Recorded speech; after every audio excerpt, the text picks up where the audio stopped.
আসসালামু আলাইকুম। আজকে আমি দেখাবো আমি কিভাবে মাছ ম্যারিনেট করি। অনেক মশলাদার হয়, একটু একটু বেশি মজা করার জন্য আসলে এত কিছু দিয়ে। আমাদের দেশে তো আমরা সাধারণত হলুদ আর লবণ দিয়ে বেশি, আর যদি কেউ দেয় তো একটু মরিচের গুঁড়া। আমি ছোটবেলা থেকে যা খাইছি হলুদ আর লবণ দিয়েই মাছ ভাজা খাইছি। এখানে এসে আমি শিখছি, নিজে নিজেও কিছু প্র্যাকটিস করছি। তো দেখাই কি দেবো। অনেকে মাছের মধ্যে আদা দেয়, আমার ভালো লাগে না আদা। তো রসুন পেস্ট করতে পারলে ভালো হতো। তো আমি ছোটো ছোটো করে যে একদম কুচি কুচি করে কেটে নিছি। এই রসুনগুলো মাছের সাথেই যখন ভাজা হবে মুখে লাগবে তখন আর একটু টেস্ট বাইরে যায় আর কি। ঠিক আছে, তো এখানে আমি একটা বোল নিয়ে নিছি। এখানে নিছি এটা হচ্ছে লাল মরিচ, কাশ্মীরি লঙ্কা, যেটা ঝালও হবে লালও হবে। আর আছে লেবুর রস, এই যে পানিটা দেখতেছেন এটা হচ্ছে লেবুর রস। এটা লেবুর রসটা মাস্ট দিতে হবে, নাহলে মজা লাগে না। তার মধ্যে দিয়ে দেবো আমি রসুন কুচিগুলি।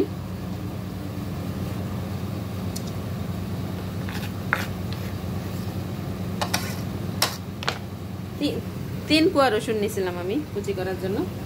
তো এই যে দিচ্ছি রসুন কুচি। আর দেব একটু ঝাল হবে, একটু বেশি বেশি ঝাল হবে, তো দেবে যে ক্রাশ চিলি, শুকনো ঝাল।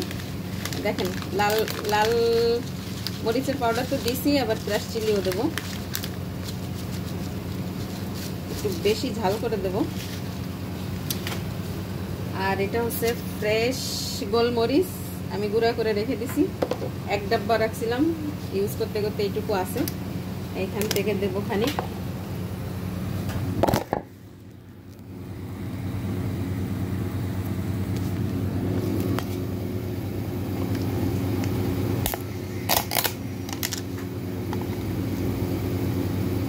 গোলমরিচ প্রায় দুই চামচের মতো দিচ্ছি। আর দেবো হচ্ছে গিয়ে এই যে ধনিয়া পাউডার,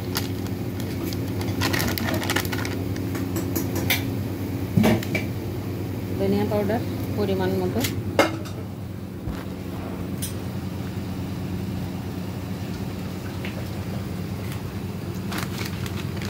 আর দেব জিরা পাউডার, জিরা পাউডার।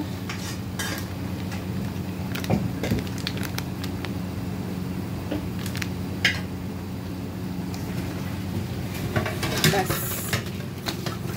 মাঝে মাঝে আমি বেসন দিই, কিন্তু আমার কাছে এখন বেসন নাই। বেসন দিয়ে হচ্ছে কোটিং করার জন্য, যাতে মশলাটা ভাজার সময় ছুটে না যায়। ঠিক আছে। আর মেইন ইনগ্রিডিয়েন্টস তো লবণ। লবণ তো দেওয়াই লাগবে। এই যে লবণ,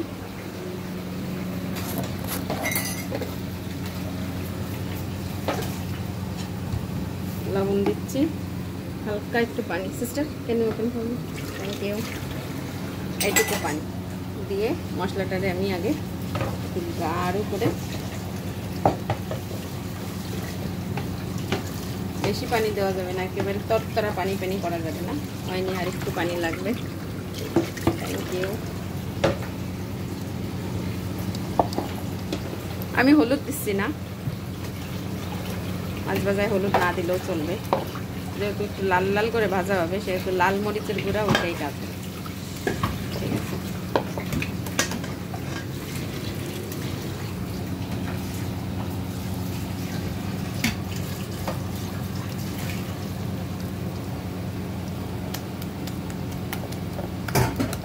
বাস, এই যে এখন আমার মাছ ভাজা জন্য, মানে মাছ ম্যারিনেট করার জন্য একেবারে ধুয়ে টুয়ে ভালো করে রেডি করে রাখছিলাম, সেইটাকে আমি এখন মাছের সাথে সুন্দর করে মাখামাখি করে দিচ্ছি।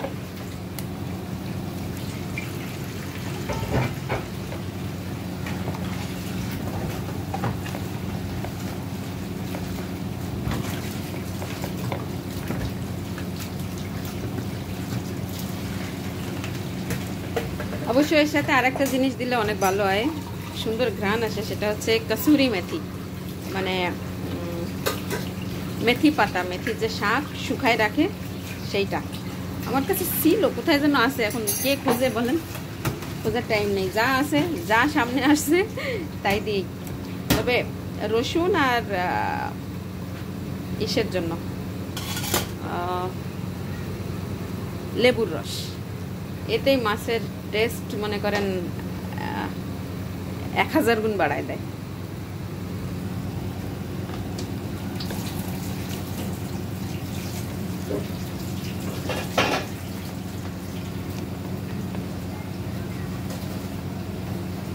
যে মশলা করছে আমার মনে হয় না যে সবটাই আসবে, সবগুলো মাছে হবে আমার মনে হয় না। না হলে যতটুকু হয় ততটুকু করব, বাকিটা আমি ওই যে 1 পিস কাঁকড়া আছে, কাঁকড়ার সাথে দিয়ে রান্না করে খেয়ে ফেলবো মিশাই। আর এগুলো হচ্ছে ভাজি করবো, ভাজবো আর কি।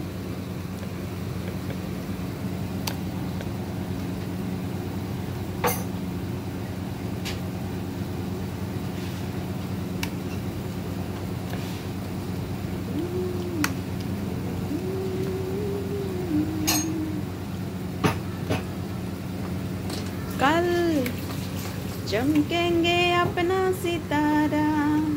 আমার রুমমেট দেখতেছে আমার পাগলামি। ভালো আছে সবাই, মোটামুটি সবার সাথে মিলেমিশে থাকার চেষ্টা করি, কিন্তু কেউ যদি গার পরে এসে ঝগড়া করে ছেড়ে দি না, বুঝছেন? এই হচ্ছে আমার অবস্থা।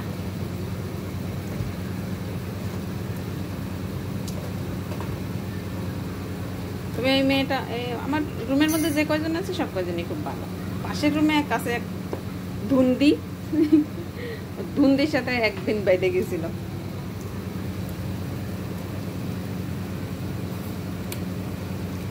মেয়ে মানুষের অলরাউন্ডার হতে হয়, যেখানে ভদ্রতা দেখানোর দরকার সেখানে ভদ্রতা,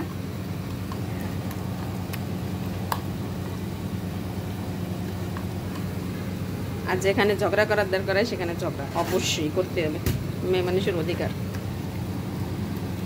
তো যাই হোক, আমার এই মাথা লেজাটা বেঁচে গেল, এর মধ্যে আর দিলে আর মশলায় কম হয়ে যাবে, ঠিক আছে?